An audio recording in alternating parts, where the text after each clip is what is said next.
नमस्कार साथियों, स्वागत है आप सभी का मेरे यूट्यूब चैनल श्री एकेडमी पर। आज मैं आपके लिए लेकर आया हूं बाल विकास का प्रैक्टिस सेट, जो कि आने वाली सीटीईटी परीक्षा और मध्य प्रदेश प्राथमिक शिक्षक पात्रता परीक्षा के लिए बहुत ज़्यादा उपयोगी होने वाले हैं। तो आइए हम शुरू करते हैं आज का हमारा प्रैक्टिस सेट। हमारा आज का पहला क्वेश्चन है, तरल और ठोस बुद्धिमत्ता के विचार प्रस्ताव किसने रखा था? केटल ने, गार्डनर ने, स्टर्नबर्ग ने या फिर गिलफोर्ड ने। बताना है आपको तरल और ठोस बुद्धिमत्ता का जो विचार है उसका प्रस्ताव किसने रखा था। तो साथ ही इसका राइट आंसर हो जाएगा ऑप्शन ए, केटल। क्वेश्चन अगला देखेंगे हम लोग, किशोर अवस्था का अर्थ क्या है? काम करना, बढ़ना, खेलना, अध्ययन करना, है ना। बताइए आप लोग कि किशोर अवस्था का क्या अर्थ होता है। किशोर अवस्था का अर्थ क्या है? काम करना, या फिर इसका किशोर अवस्था का काम क्या है, इस तरह से भी क्वेश्चन पूछा जा सकता है। तो किशोर अवस्था का अर्थ है काम करना, बढ़ना, खेलना या फिर अध्ययन करना। तो ठीक है, हम सभी जानते हैं इसका राइट आंसर हो जाएगा हमारा साथियों ऑप्शन बी, बढ़ना। क्वेश्चन अगला हमारा, संगोष्ठी एक प्रकार की है, प्रदर्शन विधि है, व्याख्यान विधि है, विचार विमर्श विधि है या खोज विधि है। संगोष्ठी क्या है साथियों? प्रदर्शन है, व्याख्यान है, विचार विमर्श विधि है या फिर खोज विधि है। तो इसका राइट आंसर हो जाएगा हमारा ऑप्शन सी, विचार विमर्श विधि। क्वेश्चन नंबर 4 देखते हैं, वाइगोत्स्की के अनुसार संज्ञानात्मक विकास के लिए प्रमुख जोन या क्षेत्र होता है। शिक्षा होता है, धर्म होता है, बुद्धिलब्धि होती है या सामाजिक परिस्थिति होती है। वाइगोत्स्की के अनुसार उन्होंने पूछा है कि संज्ञानात्मक विकास के लिए प्रमुख जोन कौन सा है। तो साथ ही उसका राइट आंसर हो जाएगा हमारा ऑप्शन डी, सामाजिक परिस्थिति। क्वेश्चन नंबर 5 की बात करेंगे, डिस्ग्राफिया से पीड़ित बच्चे को निम्न होती है ना, जो डिस्ग्राफिया होता है उससे पीड़ित बच्चे को क्या हो जाता है? भाषा में कठिनाई होती है, धीमी गणितीय क्षमता होती है, पढ़ने में कठिनाई होती है या फिर लिखने में कठिनाई होती है। तो ध्यान रखेंगे आप लोग, जो डिस्ग्राफिया होता है साथियों उसमें उसको लिखने में कठिनाई होती है। ऐसे डिसकैलकुलिया आता है तो गणित में कठिनाई होती है, और भी क्वेश्चन आपसे पूछे जाते हैं। क्वेश्चन नंबर 6 की बात करेंगे हम, निम्नलिखित में से कौन बाल विकास के सिद्धांत के संबंध में असत्य है? ध्यान रखिए, क्वेश्चन पे असत्य पूछा गया आपसे। विकास परिपक्वता और अधिगम पर निर्भर करता है, विकास विशिष्टता से सामान्यता की ओर चलता है, विकास सरलता से जटिलता की ओर चलता है या विकास ऊंचे से नीचे की ओर चलता है। तो इनमें से कौन सा असत्य है? बाकी 3 सत्य होंगे। तो साथ ही उसका राइट आंसर जो हो जाएगा वो है ऑप्शन बी, विकास विशिष्टता से सामान्यता की ओर चलता है। ये गलत है, जबकि विकास होता है सामान्य से विशिष्ट की ओर। बाकी 3 ऑप्शन इसके सही हैं, तो इसका राइट आंसर हो जाएगा ऑप्शन बी। क्वेश्चन नंबर 7 की बात करेंगे, अर्थहीन भाषण की पहली ध्वनि को क्या कहते हैं? जैसे बच्चा करता है जिसका कोई अर्थ नहीं होता है, ऐसे भाषण को हम क्या कहेंगे? बड़बड़ाहट, टेलीग्राफिक भाषण, रोना या फिर वाक्य विन्यास।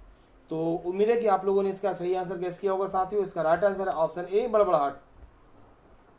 क्वेश्चन नंबर 8 की बात करेंगे, सामान्य छात्रों के साथ साथ वंचित समूह के छात्रों को दी जाने वाली शिक्षा का प्रकार कहलाता है। ठीक है साथियों, सामान्य छात्रों के साथ जो वंचित समूह के छात्र होते हैं उनको हम जो शिक्षा देते हैं उसे हम क्या कहते हैं? समावेशी शिक्षा, अनन्य शिक्षा, विशेष शिक्षा या एकीकृत शिक्षा। तो इसका राइट आंसर हो जाएगा साथियों हमारा ऑप्शन ए, समावेशी शिक्षा। क्वेश्चन नंबर 9 की बात करेंगे, वह क्रम जिसमें भाषा अर्जित की जाती है। भाषा अर्जित करने के क्रम होता है कि हम पहले बोलना सीखते हैं या पढ़ना या लिखना। तो इसमें आपको ऑप्शन चूज करना है, कथन, श्रवण, पठन या लेखन, श्रवण, कथन, लेखन या पठन, या फिर लेखन, पठन, श्रवण या कथन, या फिर श्रवण, कथन, पठन और लेखन। तो साथ ही उसका राइट आंसर हो जाएगा ऑप्शन डी, पहले सुनना, फिर बोलना, फिर पढ़ना और लास्ट में लिखना। ऑप्शन डी इसका राइट आंसर होगा। क्वेश्चन नंबर 10 की बात करेंगे, निम्न में से कौन सा भावनात्मक बुद्धिमत्ता का एक पहलू नहीं है? अभिव्यक्ति, मूल्यांकन, परिवर्तन या विनिमय। कौन भावनात्मक बुद्धिमत्ता का एक पहलू नहीं है? तो इसका राइट आंसर हो जाएगा साथियों ऑप्शन सी, परिवर्तन। क्वेश्चन नंबर 11 की बात करेंगे, किशोर अपराधी के निजी भाषण और आत्मनियमन को प्रोत्साहित करता है कौन? ब्रूनर, जीन पियाजे, हेटी या वाइगोत्स्की।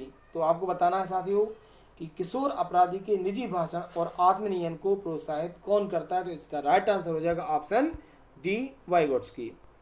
क्वेश्चन नंबर 12 देखते हैं, किशोर अपराधी के उपचारात्मक उपाय क्या होते हैं? ठीक है, बताना है आपको, जो किशोर अपराधी होता है उसके उपचारात्मक उपाय हैं कठोर अनुशासन बनाए रखना, पुनर्वास और सुधार कार्यक्रम, या प्रथम उपचार, या फिर कठोर दंड। तो बताइए जो किशोर अपराधी के उपचारात्मक उपाय क्या होते हैं किशोर अपराधी के? तो इसका राइट आंसर हो जाएगा साथियों ऑप्शन बी, पुनर्वास और सुधार कार्यक्रम। क्वेश्चन नंबर 13 की बात करेंगे हम, जॉन डीवी के अनुसार बच्चों को बेहतर नागरिक बनाने के लिए विद्यालय में किस चीज़ का अनुभव कराया जाना चाहिए? ठीक है, बच्चों को बेहतर नागरिक बनाने के लिए। नियम, अनुशासन, प्रायोग जागरूकता या फिर लोकतंत्र। जॉन डीवी ने क्या कहा है? तो इसका राइट आंसर हो जाएगा साथियों ऑप्शन डी, लोकतंत्र। क्वेश्चन नंबर 14 की बात करेंगे। कौन से कौशल में शरीर और हाथ आंख समन्वय की छोटी मांसपेशियां सम्मिलित होती हैं? उत्कृष्ट मोटर कौशल, उत्कृष्ट गति कौशल, सकल मोटर कौशल, शारीरिक गति संवेदी बुद्धि। तो साथियों इसका राइट आंसर हो जाएगा ऑप्शन ए, उत्कृष्ट मोटर कौशल। क्वेश्चन नंबर 15 देखते हैं। क्वेश्चन नंबर 15 है, बुद्धि के विकास के संबंध में जुड़वा अध्ययनों के परिणाम इंगित करते हैं कि आनुवांशिक और वातावरण दोनों कारक महत्वपूर्ण हैं, या फिर ना तो आनुवांशिक और ना ही वातावरण में कारक महत्वपूर्ण है। नंबर सी है, आनुवांशिक कारकों की तुलना में वातावरण में कारक अधिक महत्वपूर्ण है, या फिर वातावरण कारकों की तुलना में आनुवांशिक कारक महत्वपूर्ण है। साथियों यदि आप मेरे सभी वीडियो देखते हैं तो सबसे पहला जो वीडियो मैंने आपको बताया था जिसमें बाल विकास के सिद्धांत थे और बालक के विकास को प्रभावित करने वाले जो कारक थे, तो मैंने आपको बताया था कि वंशानुक्रम और वातावरण जो होते हैं वो सबसे मेन कारक होते हैं। तो इसका राइट आंसर हो जाएगा कि आनुवांशिक और वातावरण दोनों ही कारक महत्वपूर्ण होते हैं। राइट आंसर हो जाएगा ऑप्शन ए। क्वेश्चन नंबर 16 की बात करेंगे। दृष्टिकोण के अनुसार वयस्कों के रूप में व्यवहार के लिए बचपन एक केंद्रीय कारक बन जाता है। समाज सांस्कृतिक, मानवतावादी, मनोविश्लेषण या फिर व्यावहारिक। तो इसका राइट आंसर हो जाएगा साथियों ऑप्शन सी, मनोविश्लेषण। क्वेश्चन नंबर 17 की बात करेंगे। द्विकारक सिद्धांत में जिन दो कारकों की पहचान की गई है वे कौन कौन से हैं? रासायनिक और सामाजिक कारण हैं, या फिर अभिप्रेरणा और स्वच्छता है, भौतिक और अर्थशास्त्रीय, या फिर जैविक और पर्यावरणीय है। तो साथियों आप लोग याद रखिएगा इसका राइट आंसर हो जाएगा ऑप्शन बी, अभिप्रेरणा और स्वच्छता। क्वेश्चन नंबर 18 की बात करेंगे हम। यहाँ पे ये अर्थशास्त्र नहीं है साथियों, याद रखिएगा ये शिक्षा शास्त्र है। शिक्षा शास्त्र का अर्थ होता है बच्चों को शिक्षित करना, बच्चे का नेतृत्व करना, बच्चे को गाइड करना, ये बच्चे को समझना। तो बताएं साथियों इसका आंसर क्या हो जाएगा? शिक्षा शास्त्र का अर्थ क्या होगा? तो इसका आपको राइट आंसर याद रखना है कि शिक्षित करना, नेतृत्व करना, गाइड करना या समझाना। ठीक है, तो राइट आंसर है बच्चे को समझाना। क्वेश्चन नंबर 19 की बात करेंगे। किस सिद्धांत ने व्यवहारवाद की नींव रखी? प्रकार्यवाद ने, गेस्टाल्ट ने, सृजनवाद ने या फिर संरचनावाद ने? किस सिद्धांत ने व्यवहारवाद की नींव रखी थी? तो साथ ही इसका राइट आंसर है संयोजनवाद, ऑप्शन सी। क्वेश्चन नंबर 20 की बात करेंगे। शिक्षा के शिक्षण दर्शन शास्त्र की आवश्यकता किस पर आधारित है? सभी शिष्य एक जैसे नहीं होते, अलग अलग देशों में अलग अलग शिक्षा प्रणाली देखी जाती है, या विभिन्न दर्शन शास्त्रों ने शिक्षा के हर पहलू पर अलग अलग दृष्टिकोण व्यक्त किया, और शिक्षण अधिगम के तरीके। तो देखेंगे आप लोग किस पर आधारित है ये साथियों। तो आप लोगों को ये ध्यान रखना अच्छे से कि शिक्षा का शिक्षण दर्शन शास्त्र की आवश्यकता किस पर आधारित है। तो इसका राइट आंसर हो जाएगा साथियों ऑप्शन सी, विभिन्न दर्शन शास्त्रों ने शिक्षा के हर पहलू पर अलग अलग दृष्टिकोण व्यक्त किए। क्वेश्चन नंबर 21 की बात करेंगे हम कि लेखन में सबसे छोटी इकाई क्या होती है? संज्ञा, क्रिया, स्वनिम या फिर वर्णिम?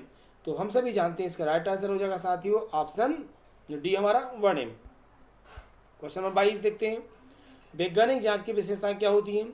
शिक्षार्थी वैज्ञानिक रूप से केवल उन्मुख प्रश्नों के से संलग्न होता है, शिक्षार्थी केवल साक्ष्य को प्राथमिकता देते हैं, शिक्षार्थी केवल पक्ष से स्पष्टीकरण तैयार करता है, या फिर साथियों उपयुक्त सभी? तो इसका राइट आंसर हो जाएगा उपयुक्त सभी। कोहलर के अंतर्दृष्टि अधिगम ने सिद्ध किया कि खालिस्तान अधिगम है।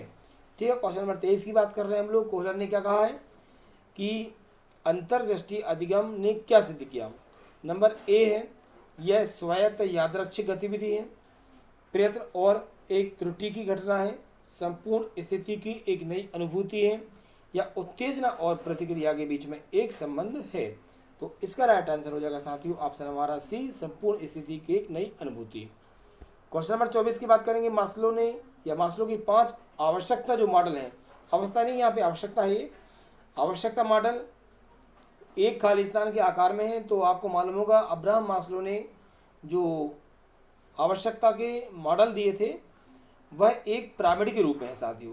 ठीक है, तो पिरामिड, वर्ग, आयत और वृत्त में से इसका राइट आंसर हो जाएगा ऑप्शन ए, पिरामिड सही होगा। क्वेश्चन नंबर 25 की बात करेंगे हम। थार्डाइक के 3 प्राथमिक नियम कौन कौन से हैं? इन्हें 3 प्रमुख नियम भी कहा जाता है।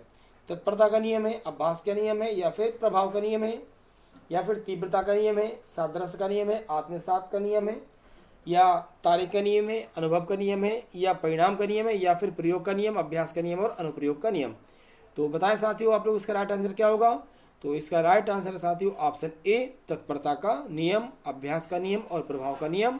ये 3 सिद्धांत इनके प्रमुख नियम माने जाते हैं। उम्मीद है साथियों आपको ये प्रैक्टिस सेट अच्छे लगे होंगे। आगे भी हमसे जुड़े रहिए। कंटिन्यू में आपके लिए बहुत सारे प्रैक्टिस सेट लाने वाला हूँ। जिन साथियों ने मेरे चैनल को सब्सक्राइब नहीं किया वो मेरा चैनल ज़रूर सब्सक्राइब कीजिए। धन्यवाद।